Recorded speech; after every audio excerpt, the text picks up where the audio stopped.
اور بڑے اچھے طریقے سے جسٹ کام پر فوکس کیا. اس کے مقابلے میں دوسری حالت دیکھا جسے ایچ پی کہتے تھے. ایچ پی کمپنی چلی تو انہوں نے اپنے سارے کلائنٹس اور بڑی اچھی سی ایٹماسفیئر قائم کی اور اس میں وہ سارے ہنستے کھیلتے ایک دوسرے کے ساتھ باتیں کرتے, کام بھی بہت اچھے سے کر رہے ہوتے, سب کے سامنے رکھا. تو بہرحال دونوں کمپنیز بہت اچھی چلی. تو اب یہ جو ہے ووکیشنل گائیڈنس کیا بتاتی ہے کہ آپ نے جب ایک پروفیشنل بننا ہے تو آپ نے اپنی آرگنائزیشن کو ان ساری دی ہوئی مثالوں کی روشنی میں کس طرح سے رن کرنا ہے. اس کے بعد آتی ہے جنرل پبلک. جنرل پبلک میں وہی ہے کہ پبلک کے سامنے ریپورٹ بنانے میں ٹائم لگتا ہے. ریپورٹ بنانے میں جب ٹائم لگتا ہے تو ریپورٹ کے بعد میں مینٹین رکھنے میں ٹائم لگتا ہے. آپ اس کی مثال دیکھیے کہ کوئی بھی ایک سروس ہے, آپ جانا چاہتے ہیں جناب ڈیوو ایکسپریس میں بڑی میرے لیے جو فیشن مور کمفرٹیبل کمفرٹیبل آپ ان کے زیادہ کرایہ کیوں دیتے ہیں. اس کی وجہ جسٹ یہی ہے کہ آپ جانتے ہیں کہ وہ ٹائم پر آئیں گے, ٹائم پر آپ کو پک کریں گے, ٹائم پر آپ کو ڈراپ کریں گے. اس کے لیے انہیں اپنی گاڑی خالی کیوں نہ چلانی پڑے. اگر آپ کو ایک آدھ دفعہ بھی بیڈ ایکسپیرینس تو اب یہ جو کہ ایک دفعہ بن چکی ہے, ایک طرف اگر آپ تو ان کے ساتھ بیڈ ایکسپیرینس ہو اب آپ اس کے ساتھ نیکسٹ ٹائم کہیں گے کہ یہ سروس جو ہے وہ خراب ہو گئی ہے اور یہ سروس کسی کام کی نہیں ہے. تو ہم نے اس پہ نہیں جانا, اس میں لاسٹ ٹائم ہمارے ساتھ یہ ایکسپیرینس ہوا. اب یہ ہے کہ ان کی ریپورٹ کو مینٹین رکھنا. جنرل پبلک کا اوپینین جو ہوتا ہے اس کو کنسیڈر کرنا بہت ضروری ہوتا ہے. یہ باتیں کس لیے میں بتائی جا رہی ہیں آپ کو ووکیشنل گائیڈنس کی. میں نے آپ کو پہلے کہا تھا کہ آپ کو کسی بھی پروفیشن کے لیے تیار کرنا اور بعد میں یہ رولز بتانا کہ پروفیشنل بننے کے بعد آپ نے ان باتوں کا خیال کرنا ہے. اپنا کلائنٹس کا خیال کرنا ہے, اپنے پرفارمنس کا خیال کرنا ہے, اپنی آرگنائزیشن کا اور ایون پبلک کا. یہ چاروں کیا کہلاتے ہیں آپ کے اسٹیک ہولڈر جو ڈائریکٹلی آپ کے کام سے متاثر ہوتے ہیں. اس سلائیڈ میں ہم جو بات کرنے والے ہیں وہ یہ ہے کہ need for the vocational guidance. Need کسی بھی چیز کی اس کے اسکوپ سے ریلیٹ کرتی ہے. اسکوپ مطلب وہ چیز کہاں کہاں پر امپلیمنٹ ہوتی ہے.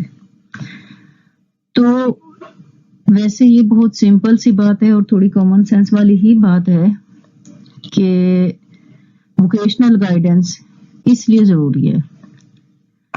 ہزاروں قسم کے لوگ, ہزاروں قسم کے پیشے, پھر ہر پیشے میں ہزاروں قسم کے پہلے سے موجود جو ہیں وہ بڑے اس میں کیا کہتے ہیں اس کے پروفیشن کے پائے جو ہیں پلرز وہ موجود. اس کمپٹیشن کی دنیا میں کس طرح سے آگے بڑھا جائے, کس طرح ہر قسم کے لوگ سے, ہر قسم کے بندے سے ہینڈل کیا جائے, یہ آتی ہیں باتیں اس کی ووکیشنل گائیڈنس کی نیڈ میں. تو انڈیویجول ڈیفرنسز کی جو بات ہے سب سے پہلے وہی کہ کتنے قسم کے لوگ ہیں اور ان سب سے کس طرح سے ہینڈل کرنا ہے. اگلی جو بات آتی ہے وہ پھر یہی آتی ہے کہ پیشے بھی اتنی قسم کے ہیں, پروفیشنز ووکیشنز بھی اتنی قسم کے ہیں, ان میں سے کس کو چوز کیا جائے. تو یہ ساری باتیں ایک دوسرے سے بہت کلوز ریلیٹ کرتی ہیں کہ کوئی بھی پروفیشن اڈاپٹ کرو. یہ میں نے پہلے بھی آپ کو کہا تھا, اسٹوڈینٹس کو بھی پہلے بھی کافی دفعہ بتایا ہوا ہے کہ کوئی فیلڈ اچھی یا بری نہیں ہوتی, کوئی فیلڈ ایسی نہیں ہوتی جس کے بارے میں کہا جائے کہ اس کا اسکوپ نہیں ہے. بشرط یہ کہ چند ایک ایسی ہیں جو فار دا ٹائم بینگ نکلتی رہتی ہیں.